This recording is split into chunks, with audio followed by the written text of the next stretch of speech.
Уважаемый Николай Иванович, с глубоким уважением к вам, редкому и мудрому руководителю, настоящему патриоту Мордовского края, обращаюсь я, Сардаев Петр Васильевич, из села Перхляй Рузаевского района.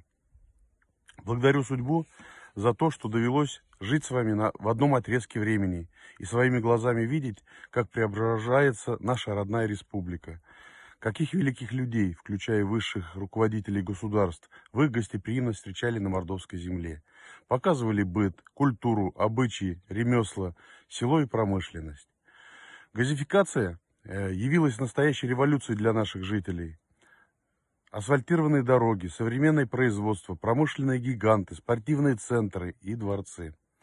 Все это можно обозначить одним словом – цивилизация.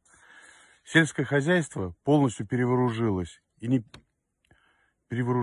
не писатель и не фантазер. Я тоже патриот своей родной земли. И хочу сегодня, когда у вас, Николай Иванович, не самые радостные дни в жизни, выразить вам искреннюю солидарность и поддержку.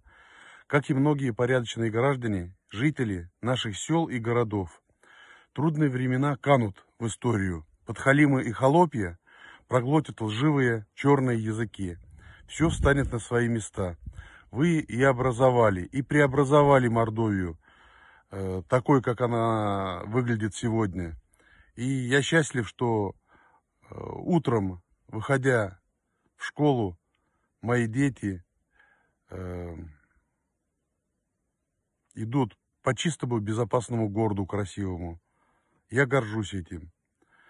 Кому-то хочется, конечно, затушевать все благие, поистине великие ваши деяния, но они уже заняли свои места в летописи 13-го региона Российской Федерации и высвечивают грядущие большие победы под малиновый звон храма святого воина Федора Ушакова.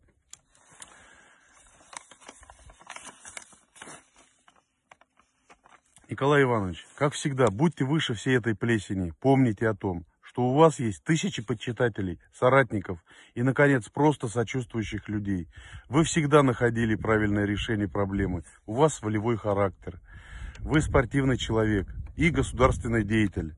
Шотландский поэт Роберт Бернс писал: «Улыбались трездобных девицы на хребте у бенгальской тигрицы. А теперь все три. У тигрицы внутри, а улыбка на морде тигрицы. Не сдавайтесь, вы в сердцах всех порядочных людей». Шумбраши, Николай Иванович.